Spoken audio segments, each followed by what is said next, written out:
Yo, it's Spencer. Gonna just do a short session today. That's kind of been the norm for what will probably be being released in June, possibly July, for everything that's scheduled daily. And currently it's 6:30 here in Urbandale, Iowa, and the sun's gonna go down around 8 o'clock. I want to go for about an hour run before the sun goes down. So could play a short 15-minute session. Probably, I'm on the list for quite a few games on ACR, but whether or not we actually get into them will remain to be seen. While we're talking about that, let's go ahead and set up. I have single suited queens on table one. It's probably a candidate call, but I think our side cards with the 5 and 3 are a little bit low for what we want. If we had something like ace queen queen or king queen queen, or something like maybe queen queen 8 7, probably a lot more apt to call a bet on the button there, but I think a lot of queens fold in that situation.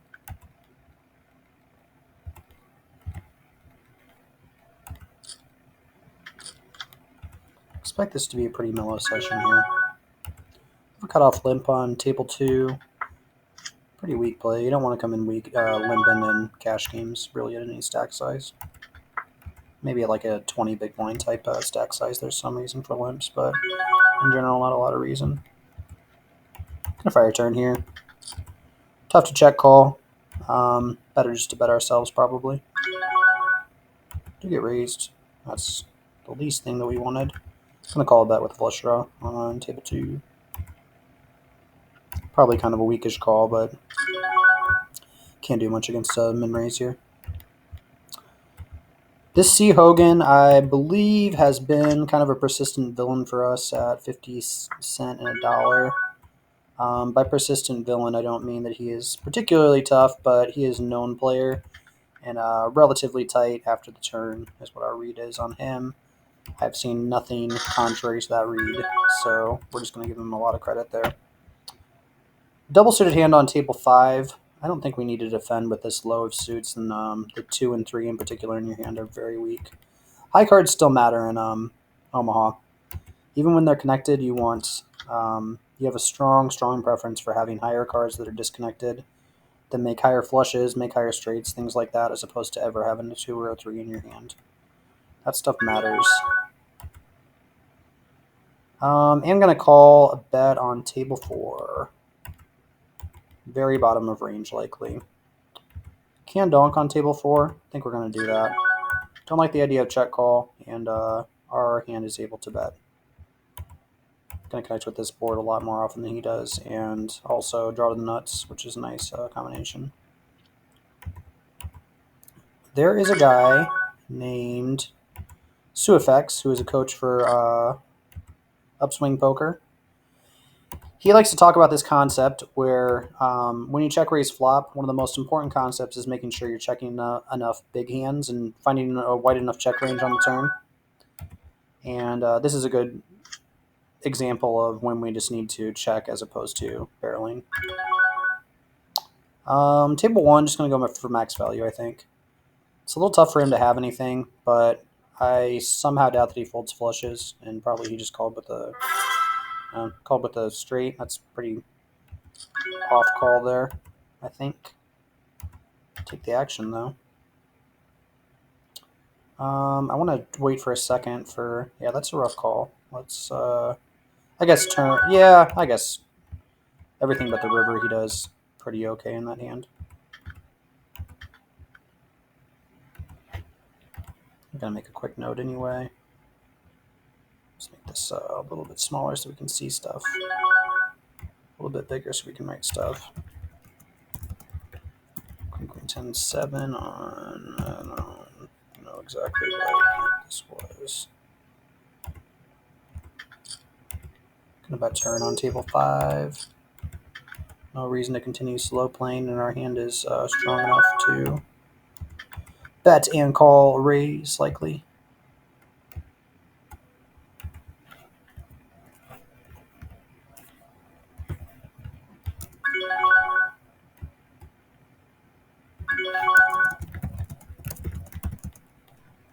without flush.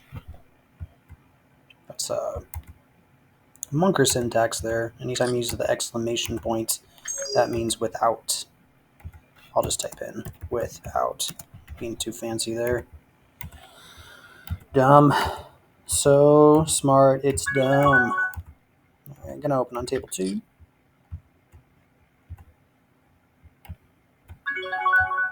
Sorry, I've been making a real effort to try and clean up my screen a little bit. I think a 3-bet an option. Oh shoot, we're not very deep. If I was full stack there, I would definitely 3-bet on table 3. Shorter stacked, I think I want to 3-bet less. That possibly is not the case, but I'm not sure. And I'm gonna call 3-bet on table 2. No big deal. Flop decent on table 3. Bottom wrap, but we don't want to get particularly carried away. And table 2 just gonna check fold.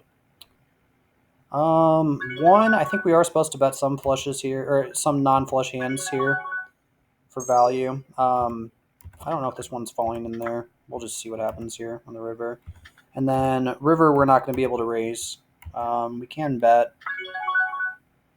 and hopefully not get check raised. I think that's fine. Let's bet a little big. Going to be tough for him to check raise bluff here. We just have it a lot. And then turn on table 3. I think we're continuing to take free cards. Multi-way pot. 10s are definitely possible. Slow playing definitely possible. And I'm not sure actually even if we're betting river if we get checked too. Probably we are, but 4-way pots here are really, really tough. You just want to be very careful about going too thin for value in 5-card, especially with the board paired.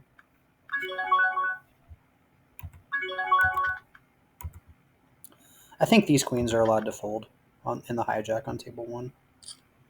Not positive about that, but seems right. I wish this whole hand on table 3 would have been different. I wish we could have just squeezed pre-flop, and this whole hand would have been so much easier to play.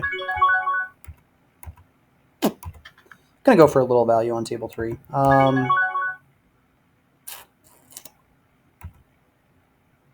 General theory here, I'm just gonna bet this. General theory here is that if someone makes a runner flush, they're more reluctant to fold a runner flush as opposed to a front door flush. So since we backdoored this flush, I think it's a little bit more likely that we could call by like king high flush type stuff. Not positive about that exactly. It is tough to get. I mean, it's just tough to get paid off there. People are going to be playing very tight in 4-way pots as they should. So that's okay. And then are we bluffing on table 2? I think I'm going to wait until I have like one backdoor flush draw at least to bluff here, and then I'm going to fold on table 3.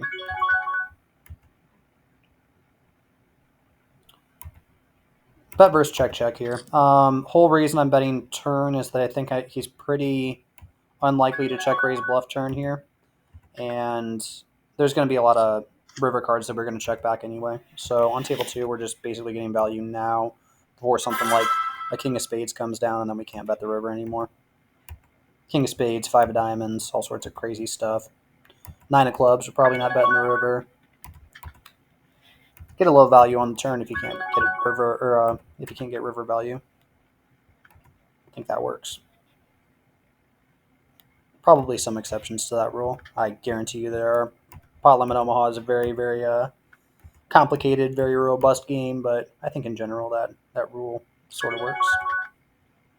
Especially if your opponent is going to struggle to find turn check raises and play kind of face up. I think this is a fold under the gun on table 3. Sorry to cut off that other thought.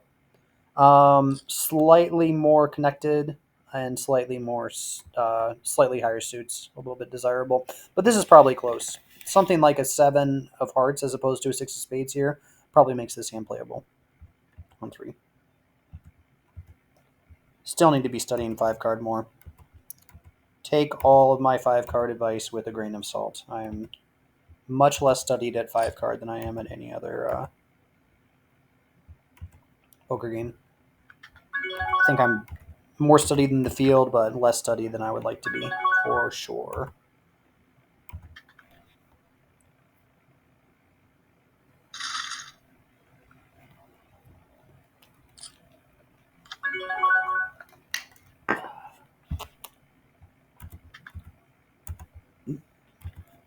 Aces on table 5, like that. I think we're allowed to fold on table 4, blind versus blind. We have kind of sloppy side cards.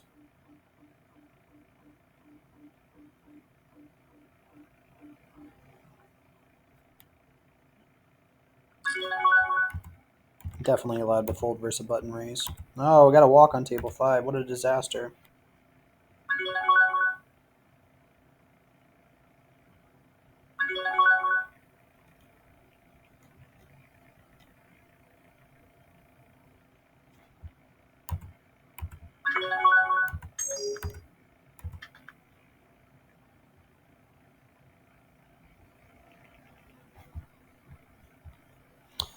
Openable hand, I think, on table 4.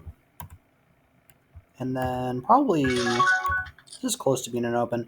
I would definitely open all the single suited aces here on table 1. So I'm reaching to think that this one is probably also an open. And then do we call 3-bet here versus our buddy who's probably kind of weak? I think in this dynamic, I'm going to wait a little bit. He's a little bit shorter stacked. We have a tri-suit. It's basically an under-the-gun versus early position raise, and we haven't seen him get out of line with aggression yet. So all those things together, I think we'll just let him have that one. Turn a gut shot on table 4. This also, I should have paid more attention to this. This probably was a candidate for a flop bet. We don't have much of a hand. Is the 7-5 doubles? Oh, 7-5 here is double gut shot. So maybe we can check back more liberally. But in general, having 3 clubs and triple blocking the backdoor flush draw here is a good reason to see bet kind of light. So.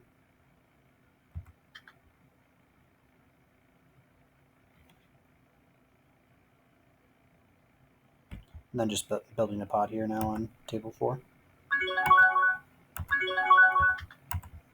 Looks like he's thinking about check raising. That'd be pretty cool. I'm just going to get it in versus a very short stack on table 2.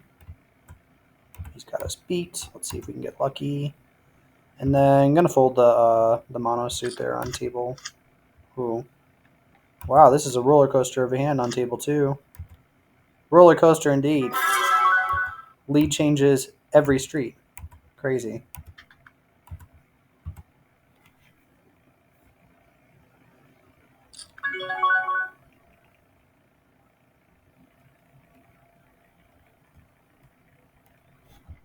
Just going to fold this in the cutoff on table 4. A little too weak.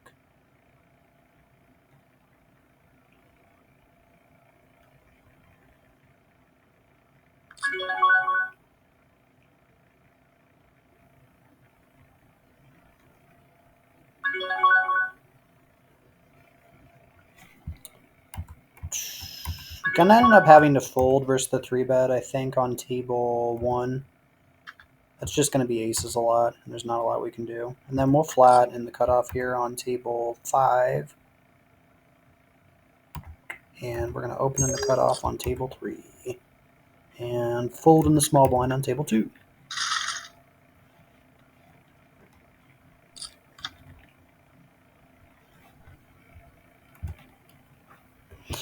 This is probably right on the edge of what you want to call in the cutoff on table 1. Or on table 5, I'm sorry. Tougher lineups where we're getting squeezed a lot and like people are a little bit more balanced. I'm not going to call this as often. That's close. In general, you want ace high suits. You want 3 Broadway cards that are connected, stuff like that. But this is probably just a little bit off. And I was aware of that and did it anyway. I think this is a fold on table 1, kind of a double hold'em hand. A little bit weak. All right, and then we're going to wrap up in the next minute or so here. Actually, I'm going to wrap up this session. There's nothing that crazy happening. The games are semi-good, but nothing really to write home about. I think we're going to end up slight loser on this session. We'll see bet. A little short stacked on table 2. I think we want to size up a little bit. He's got a pretty static range here. He's just going to continue when he wants to and not continue when he doesn't. So I don't think our sizing matters that much.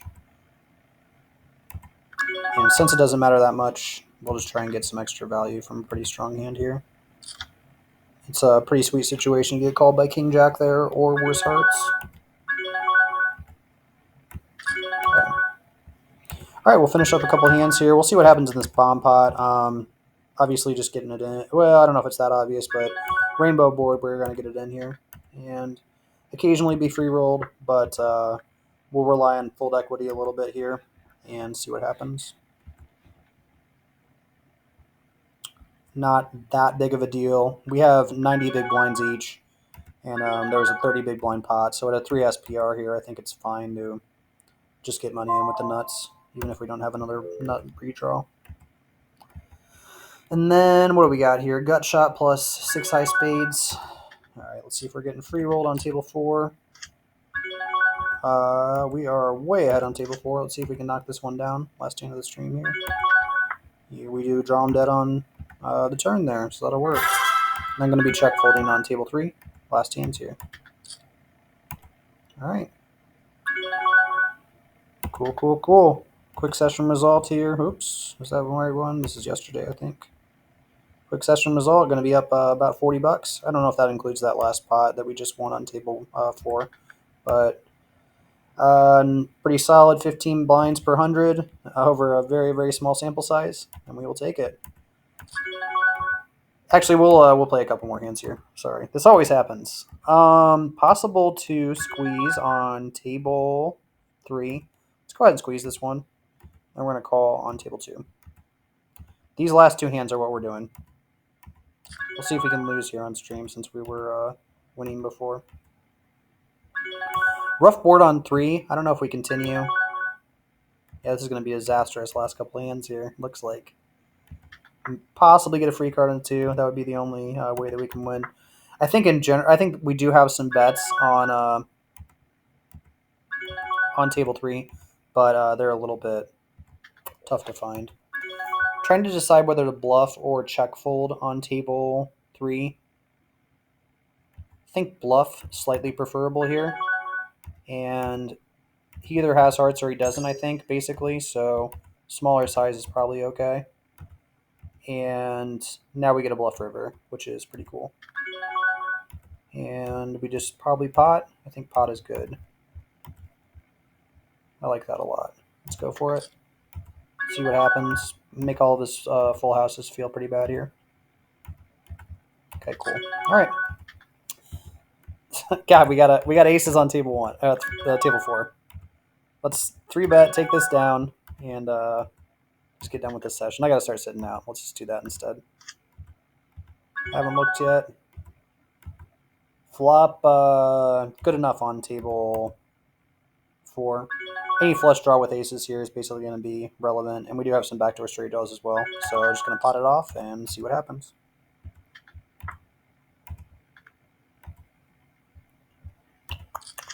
That will wrap it up for us after this. All right, cool.